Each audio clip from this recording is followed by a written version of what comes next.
जय हिंद दोस्तों, मैं हूं सोनम मिश्रा और स्वागत है आप सभी का मेरे YouTube channel Sonam Mishra police में। दोस्तों आज हम बात करने वाले हैं यूपी पुलिस में जो स्पोर्ट्स कोटा की वैकेंसी आई है उसके बारे में। आज इस वीडियो में हम डिटेल में चर्चा करेंगे कि उसमें कुल कितने पद हैं और उसके लिए क्या क्वालिफिकेशन चाहिए। जैसे स्पोर्ट कोटा से जब भी आप सभी सुनते हैं कि वैकेंसी आई है तो लोगों के मन में बहुत सारे ख्याल होते हैं कि इसका क्या सिलेक्शन प्रोसेस क्या होगा, क्या इसमें भी टेस्ट होता है या फिर फिजिकल होगा, और हमें कौन कौन से, अगर स्पोर्ट कोटा से है तो ये सब नहीं होगा तो फिर कौन सा सर्टिफिकेट चाहिए। तमाम तरह की बातें आपके दिमाग में चलती रहती हैं और आपको लगता है कि इसमें सैलरी, ग्रेड, पे वगैरह क्या होगा। तो ये सारी डाउट आज मैं इस वीडियो में आपके क्लियर करूँगी और बताऊँगी कितनी वैकेंसी है और अगर आप इसमें अप्लाई करना चाहते हैं तो आपकी सैलरी कितनी होगी और आपको कौन कौन से सर्टिफिकेट चाहिए होंगे इस परीक्षा में शामिल होने के लिए और इस भर्ती में आगे बढ़ने के लिए। तो दोस्तों इस वीडियो में आगे बढ़े उससे पहले अगर अभी तक आपने हमारे चैनल को सब्सक्राइब नहीं किया है तो चैनल को सब्सक्राइब कर लीजिए, वीडियो को लाइक कर दीजिए और बेल आइकन जरूर प्रेस कर लीजिएगा ताकि आपको हमारे चैनल में आने वाले सभी प्रकार के वीडियोस के नोटिफिकेशन मिलते रहें और आप सभी प्रकार की जानकारी से अवगत होते रहें। तो दोस्तों सबसे पहले हम बात कर लेते हैं इस वैकेंसी के बारे में कि ये जो वैकेंसी है ये उत्तर प्रदेश पुलिस में आरक्षी नागरिक पुलिस या पीएसी के पदों पर कुशल खिलाड़ियों की भर्ती है, जो कि वैकेंसी 2023-24 की है। 23-24 का मतलब ये है कि 23 में आई है और जो सिलेक्शन प्रोसेस होगा वो 24 में होगा। उसके बाद अगर बात करते हैं इसमें सैलरी के बारे में बात की जाए तो दोस्तों इसमें जो सैलरी रहेगी स्पोर्ट कोटा की ये रहे, इसका जो वेतनमान या पे रहेगा वो 5,200 से 20,200 रहेगा और ग्रेड पे जो रहेगा वो 2,000 रुपये रहेगा। इसके साथ साथ ही अगर हम बात करते हैं टोटल वैकेंसी की तो इसमें टोटल 546 पदों पर वैकेंसी है, जिसमें कि 372 नागरिक पुलिस की है एवं आरक्षित पीएसी के 174 कुल पद है। और जो कुशल खिलाड़ी के कोटे के 546 पदों के सापेक्ष जो भर्ती है उसमें 350 पुरुषों की भर्ती है एवं 196 कुशल महिला खिलाड़ियों का चयन उनके वैकेंसी के आधार पर किया जाएगा। तो चलिए आपको आगे बताते हैं कि किस स्पोर्ट्स में कितनी वैकेंसी है।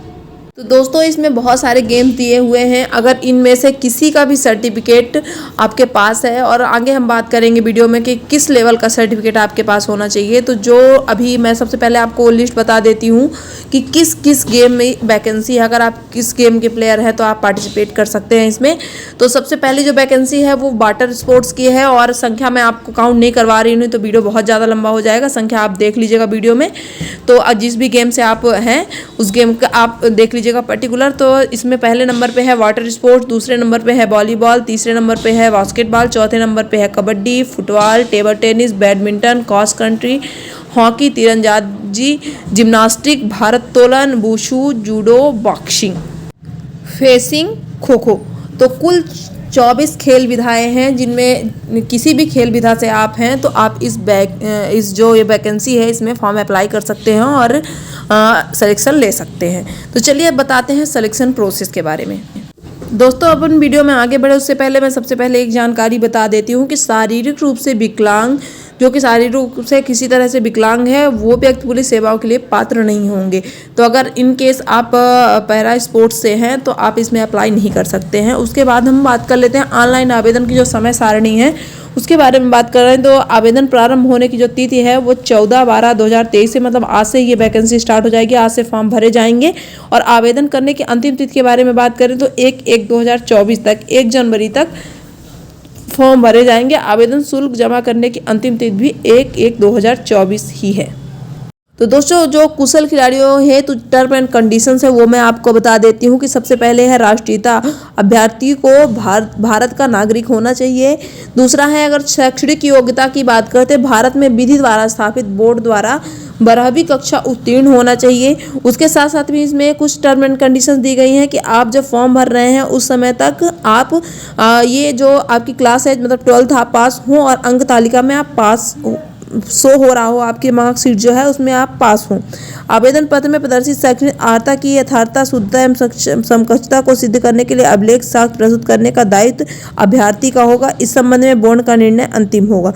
इसके साथ ही यदि किसी खिलाड़ी अभ्यर्थी को उत्कृष्ट खेल उपाधि के आधार पर भर्ती किया जाता है किंतु वह संबंधित पद निर्धारित हेतु न्यूनतम शैक्षणिक अर्हता पूर्ण नहीं करता है तो ऐसी स्थिति में उसे इस शर्त के आधार पर भर्ती किया जा सकता है कि वह भर्ती नियुक्ति के दिनांक से 5 वर्षों में न्यूनतम शैक्षणिक अर्हता पूर्ण कर लेगा। इस अवधि में उसकी नियुक्ति परीक्षाधीन मानी जाएगी, परंतु यह कि उक्त अवधि में न्यूनतम शैक्षणिक अर्हता पूर्ण न कर पाने की स्थिति में उसे सेवा मुक्त कर दिया जाएगा।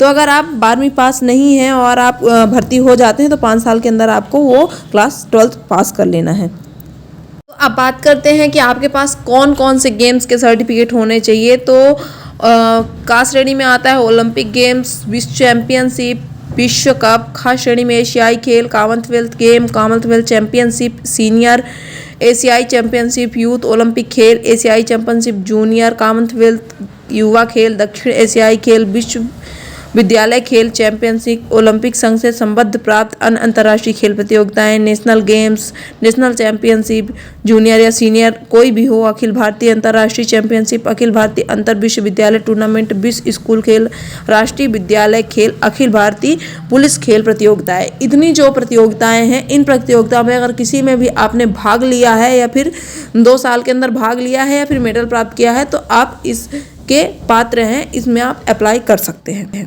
दोस्तों एक चीज़ मैं क्लियर कर दूं कि इसमें आपका किसी भी प्रकार का रिटन टेस्ट नहीं होने वाला है और ना ही आपका फिजिकल टेस्ट होने वाला है। इसमें केवल और केवल आपके गेम्स का ट्रायल होगा, आपका उसका परीक्षण होगा और उसके साथ साथ आपके डॉक्यूमेंट का जो आपके मतलब सर्टिफिकेट हैं उनका वेरिफिकेशन होगा। तो उसके लिए आप देखेंगे कि अभिलेखों की जो समीक्षा है उसमें कम से कम आपका जो गेम है, जो आपका ट्रायल होगा उसमें आपको कम से कम 50 नंबर पाना ही है। 50 नंबर से कम अगर पाते हैं तो आप अनुपयुक्त पाए जाएंगे। खेल कौशल परीक्षण में अनुपयुक्त पाए गए अभ्यर्थियों का प्रकरण अगले चरण में भेजा जाएगा। किसी भी अभ्यर्थी को खेल कौशल परीक्षण समिति द्वारा अनुपयुक्त घोषित किए जाने के उपरांत दोबारा चयन प्रक्रिया में शामिल नहीं किया जाएगा। फिर अगर खेल के प्रमाण पत्रों का मूल्यांकन की बात करते हैं तो ये जो मूल्यांकन होगा वो 20 अंक का होगा। तो कुल मिला के 100 मार्क्स रहेंगे, जिसमें आपका खेल कौशल परीक्षा मतलब आपका जो ट्रायल होगा वो 80 अंक का रहेगा और 20 अंक का आपका सर्टिफिकेट का मार्क्स रहेगा। कुल 100 नंबर का आपका ये ट्रायल होगा। तो दोस्तों ऑनलाइन जब आप फॉर्म अप्लाई करेंगे तो आपको निम्न दस्तावेज आपने स्कैन करने हैं आवेदन पत्र के साथ, जिसमें कि आयु एवं शैक्षणिक अर्हता संबंधी अभिलेख, खेल अर्हता संबंधी अभिलेख, मूल निवासी प्रमाण पत्र, जाति प्रमाण पत्र, अन्य पिछड़ा वर्ग, अनुसूचित जाति, अनुसूचित जनजाति के अभ्यर्थियों हेतु और ईडब्ल्यूएस का प्रमाण पत्र फॉर्म में स्कैन करके अपलोड करने हैं। तो अभ्यर्थी के नवीनतम आवाक्ष रंगीन फोटो, हस्ताक्षर, चश्मा, टोपी, मास्क आदि हटाकर फोटो खिंचाया जाए। आधार कार्ड की छाया प्रति लगेगी।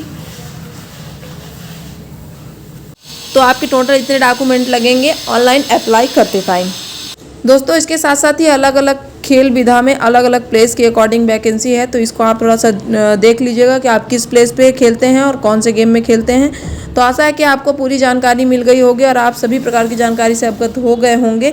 फिर भी अगर आपको किसी भी प्रकार की दिक्कत है इस वैकेंसी को लेकर के तो आप फटाफट कमेंट कर सकते हैं। मैं आपका जो भी प्रॉब्लम है उसको सॉल्व करने की कोशिश करूँगी और आपको जानकारी प्रदान करने की कोशिश करूँगी। तो दोस्तों इस वीडियो में बस इतना ही, मिलते हैं अगले वीडियो।